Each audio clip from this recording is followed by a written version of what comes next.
내가 선 곳은 거룩한 땅이니 라는 제목으로 하나님의 말씀 전하겠습니다. 내가 선 곳은 거룩한 땅이니 라는 제목으로 하나님의 말씀 전하겠습니다. 얼마 전에 저희 전도사님들이 세 분 쪼르라니 강도사 인허식을 받았습니다.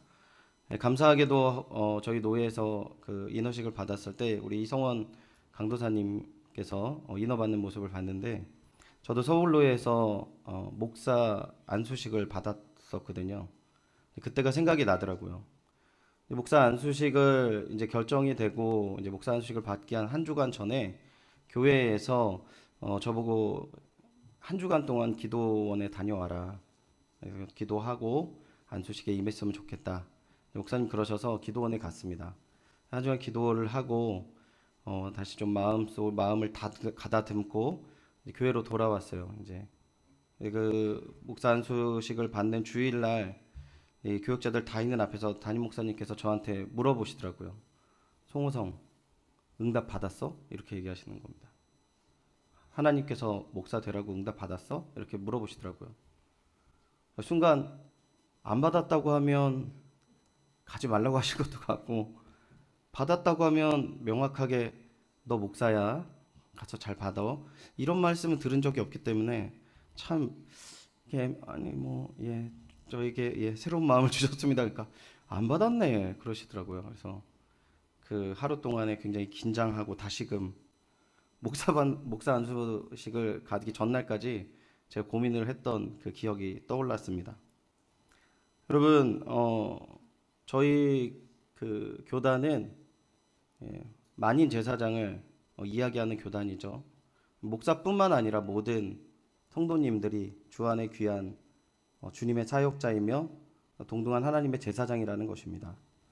그렇다면 여러분, 오늘 출애굽기 3장은 모세의 소명장이라고 하는데, 여러분은 하나님 앞에 분명하고 명확하고 이 모세처럼 40년을 그 일을 흔들림 없이 감당하고 하나님이 주신 소명을 분명하게 받으셨습니까? 대답해 주세요. 분명히 받으셨습니까? 할렐루야. 감사합니다. 분명히 받았다고 말씀하셔야죠. 그런데 오늘 우리 본문을 보면 정말 하나님께서 명확하게 어떤 일로 네가 뭘 해야 되는지를 분명하게 얘기를 해주세요. 근데 우리는 지금 하나님의 음성 가운데 정말 이게 명확한 건지 안 명확한 건지, 어떻게 해서 주시는 것인지 사실은 좀 그 부분에 대해서 정확하게 물어보면 애매하기도 하고, 또 오늘날 제가 우리의 하루하루가 그렇게 하나님의 은혜와 소명으로 힘있게 달려가는 것 같지는 않고, 그러한 모습들을 우리 주변에서 쉽게 볼 수 있습니다. 그렇다면 모세의 소명을 통해서 우리가 소명을 받는다는 것이 무엇이고 하나님과 함께 동역한다라는 것이 무엇인지를 오늘 말씀 속에서 나누며 다시금 하나님께 맡겨진 귀한 소명이 풍성하게 감당되어지고 주님과 동역하는 귀한 은혜와 사랑이 가득하시기를 축원드립니다. 모세의 사명은 무엇입니까? 이스라엘 백성을 가나안 땅으로 인도하여 내는 것이죠. 단순히 땅을 걸어서 가나안까지 가는 것이 아니라 40여 년 여정 가운데 모애굽의 노예로 수백 년 동안 살아왔던 이스라엘 백성이 하나님의 백성으로 거듭나게 하는 귀한 사명이 그 안에 깔려 있다라는 것이죠. 요즘에는 이 소명이라는 단어가 대중적으로 내가 살아가는 삶에 주어지는 직업이나 꿈을 이야기하는 보편적인 단어가 되었지만, 소명의 분명한 뜻은 하나님의 부르심입니다.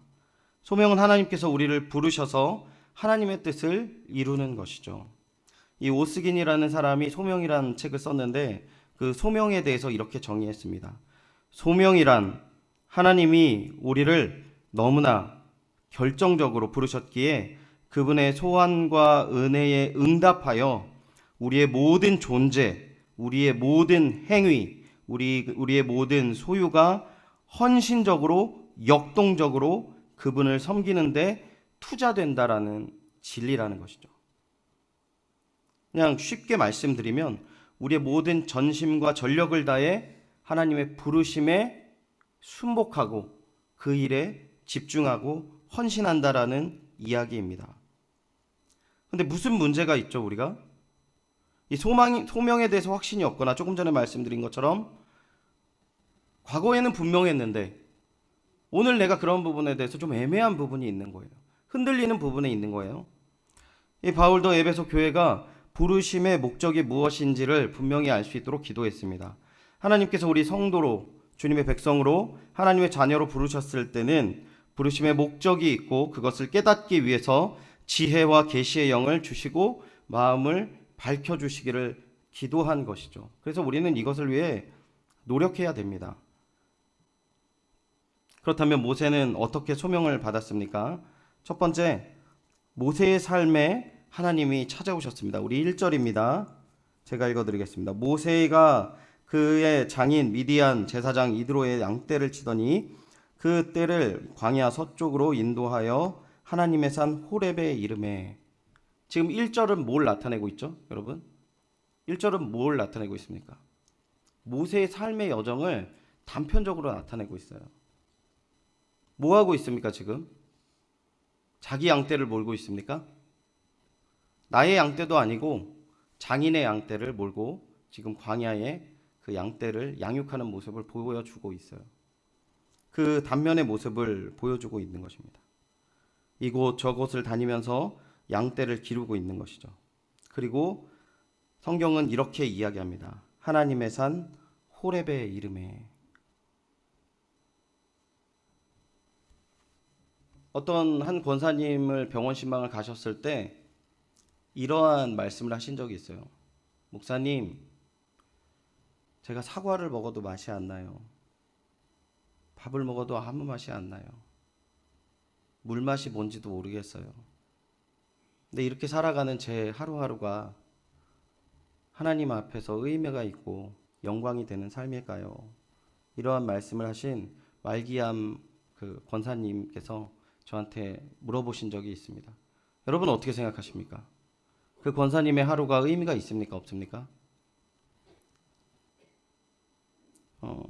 지금 출애굽기는 모세가 이제 다 광야와 사명을 마치고 그 백성에게 주기 위해서 하나님이 주신 영감으로 이 성경을 쓴 거겠죠. 그런데 이렇게 고백을 합니다. 모세가 그의 장인 미디안 제사장 이드로의 양떼를 치더니 그 떼를 광야 서쪽으로 인도하여. 여기까지는 전혀 상관이 없어요. 여기까지는 뭐 그동안 40년 동안 있었던 날인 것이죠. 그런데 이렇게 표현합니다. 하나님의 산 호렙에 이르렀다, 이렇게 이야기하는 거죠. 하나님의 산이라고 표현을 하고 있어요. 이 호렙이라는 의미는요, 폐허, 쓸모없는 이런 뜻입니다. 자신의 쓸모없는 인생 가운데 하나님의 의미를 붙여줬다라는 것이죠.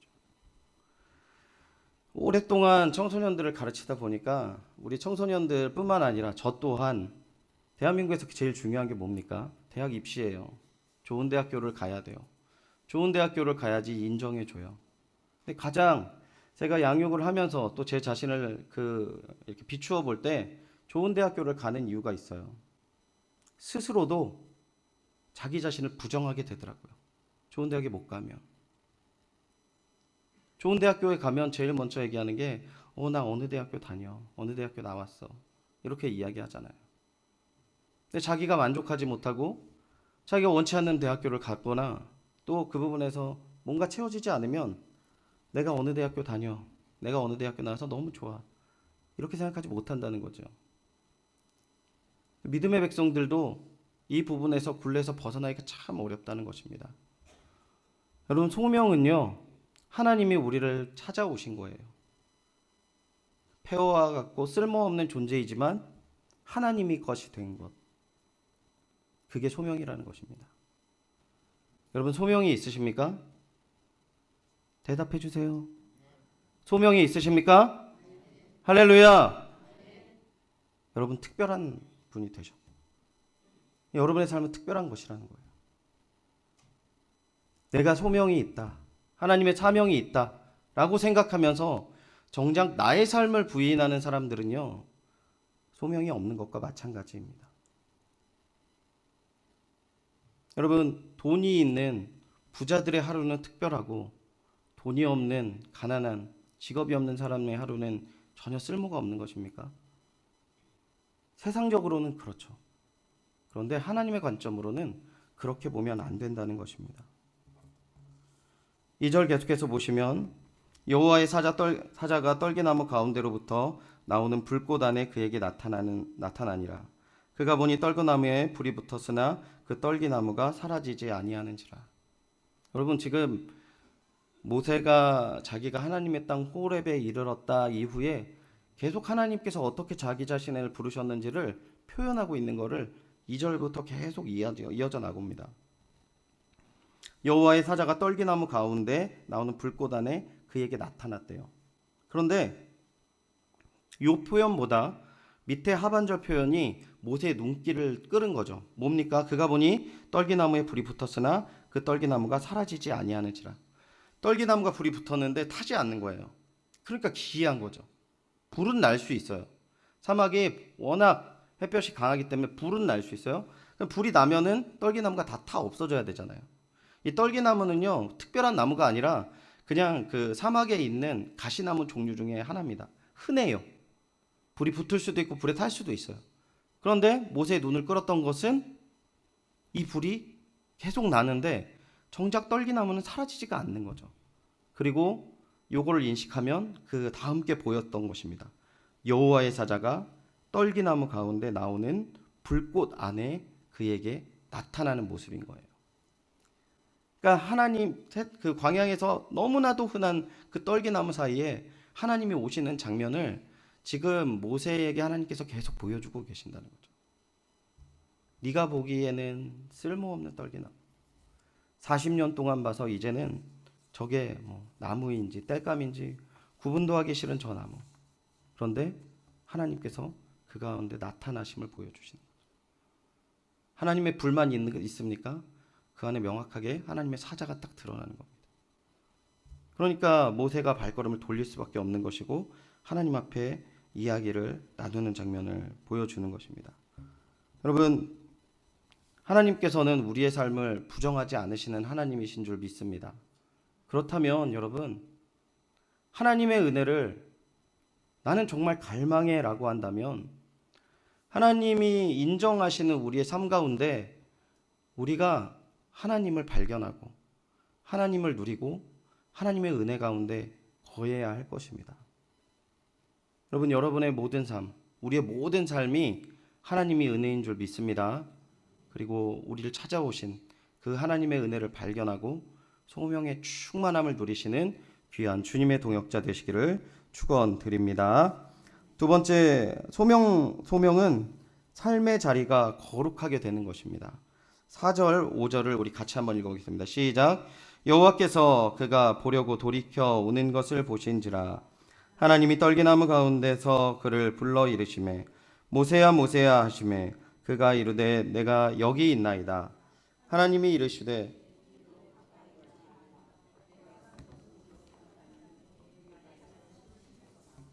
아멘.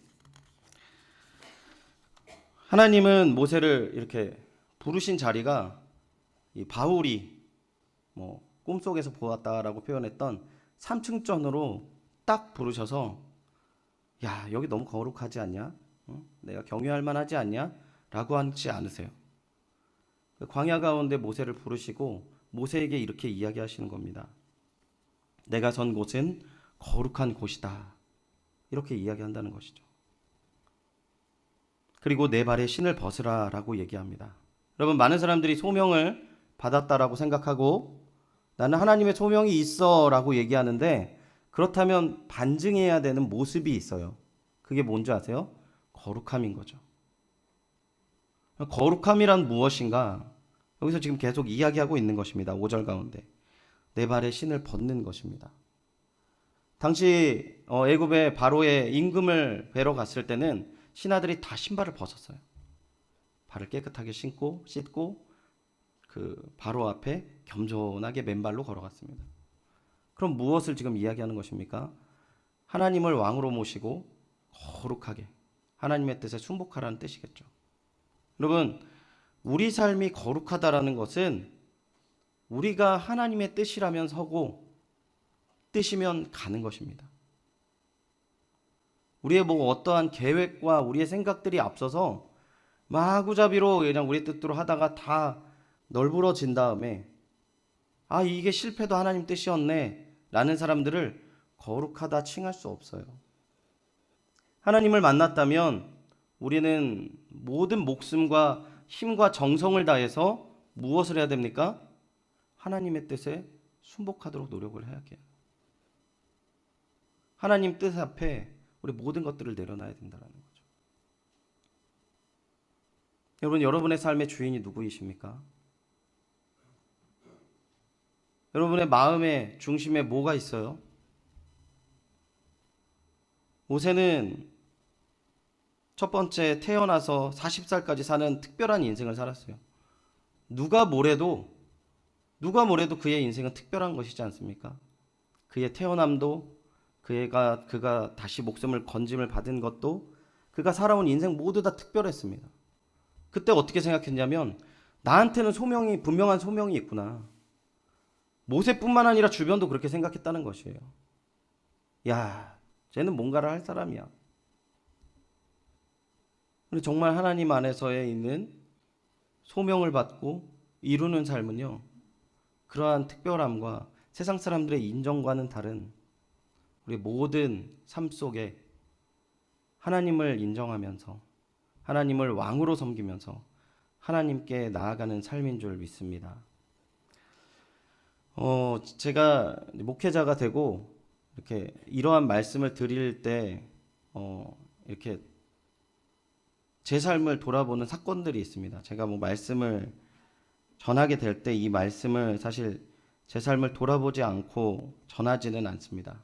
그래서 전하기 전에 가장 힘든 게 나는 이렇게 안 사는데 그런 기도를 해요. 꽤 많이.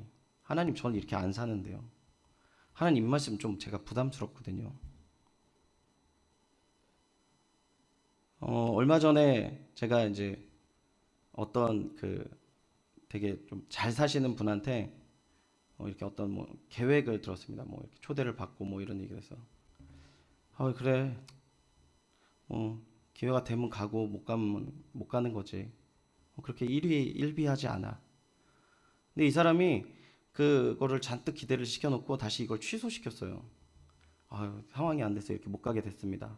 근데 제 마음속에 아쉬움이 정말 발끝부터 머리끝까지 가득 차서 약간 어지럽더라고 그 얘기를 들을 때. 제 마음속에는 전혀 기대하고 있지 않았다고 하지만 그 사람의 어떠한 대접과 그 사람의 어떤 행동이 너무나도 기대를 하는 거죠. 근데 그때 생각이 들었던 건 내가 지금 목회자로서 이렇게 시간을 보내면서 하나님을 이만큼 기대한 적이 있나? 이런 생각을 하더라고요. 여러분 오늘 주일 오후 예배 많은 기대로 오셨습니까? 여러분 하나님 앞에 말씀을 볼 때 막 설레이는 마음으로 지금 주의 말씀에 청종하시고 나아가십니까? 은혜를 받은 사람들은 그러더라고요. 예배 시간이 너무 기다려지고 기다려도 오지 않는 게 예배 시간 같다고. 이러한 이야기를 제가 어렸을 때 너무 많이 들었어요. 오늘날 우리의 모습은 어떻습니까? 진정으로 하나님을 기대하고 하나님 앞에 갈망하며 하나님을 찾는 우리의 모습을 발견할 수 있는지 한번 돌아보시고, 만약에 저처럼 말로만 하나님을 기대한다라고 혹시 조금이라도 있으시다면 주님 앞에 다시금 새 마음과 영적인 눈이 다시 한번 깨어서 주님을 갈망하는 마음으로 나를 세워주십시오. 그 은혜와 사랑으로 나를 적셔주십시오. 주님을 너무너무 기대하게 해주십시오. 다른 것 아닌 오직 주님만 기대하는 주님의 종 되길 원합니다. 이런 마음들이 회복되어지는 귀한 은혜와 사랑이 가득하시기를 축원드립니다. 우리 마지막으로 한번 살펴볼 것은 소명은요 단번에 이루어지는 것은 아니다라는 것입니다. 단번에 짠 하고 변하는 게 아니라는 거죠. 너무나도 다행스러운 내용인 것 같습니다. 우리 7절 한번 보실까요? 여호와께서 이르시되 내가 애굽에 있는 내 백성의 고통을 분명히 보고 그들이 그들의 감독자로 말미암아 부르짖음을 듣고 그 근심을 알고 8절입니다. 내가 내려가서 그들을 애굽인의 손에 건져내고 그들을 그 땅으로 인도하여 아름답고 광대한 땅 젖과 꿀이 흐르는 땅 곧 가나안 족속, 헷 족속, 아모리 족속, 브리스 족속, 히위 족속, 여부스 족속의 지방으로 데려가라 하노라. 9절 같이 읽겠습니다. 시작. 이제 가라. 이스라엘 자손의 부르짖음이 내게 달하고 애굽 사람이 그들을 괴롭히는 10절도 다 같이 읽겠습니다. 시작. 이제 내가 너를 바로에게 보내어 너에게 내 백성 이스라엘 자손을 애굽에서 인도하여 내게 하리라. 아멘. 7절부터 10절까지를 보면 하나님의 이 선포와 메시지가 너무나도 명확합니다. 자, 이스라엘의 고통과 신음을 내가 봤어. 너무 마음이 아파. 이제 때가 되었다. 내가 이제 가서 저들을 구원할 거야. 그러니까 너는 나의 일의 사자가 되어서 이제 네가 지금 가서 저들을 구원하러 가는 거야. 이렇게 딱 선포를 하는 거죠. 너무 명확합니다. 근데 모세가 뭐라고 대답합니까? 11절 같이 한번 읽겠습니다. 시작. 모세가 하나님께 아뢰되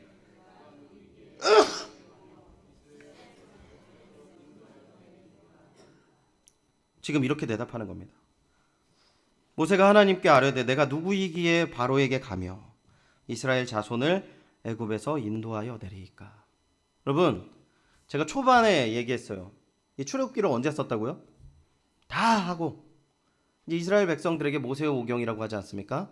이스라엘 이제 후손들에게를 위해서 이걸 기록하고 있어요. 하나님의 영감을 받고. 근데 모세가 어떠한 마음으로 이걸 썼을까요? 하나님의 부르심에 자기는 합당하지도 않았고 그 부르심에 명확하게 아멘, 내가 달려가겠습니다.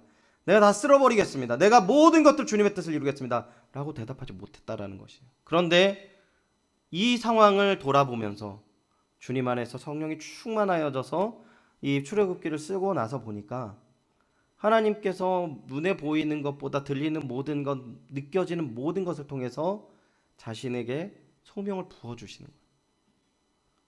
그리고 하나님이 함께 하시지 않았다면 이 소명을 받아들이기도 너무나도 어려웠던 자신의 모습을 여기 분명하게 보여주고 있는 것입니다.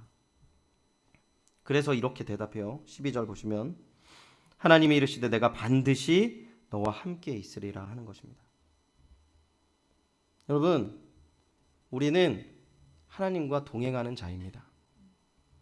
하나님과 동행하기에 비록 오늘 내 삶이 비루하게 느껴질 수 있고 하나님 앞에 순복하지 못하는 삶을 살아갈 수도 있고요. 실수할 수도 있고 넘어질 수도 있고 교만할 수도 있고 쓰러질 수도 있습니다.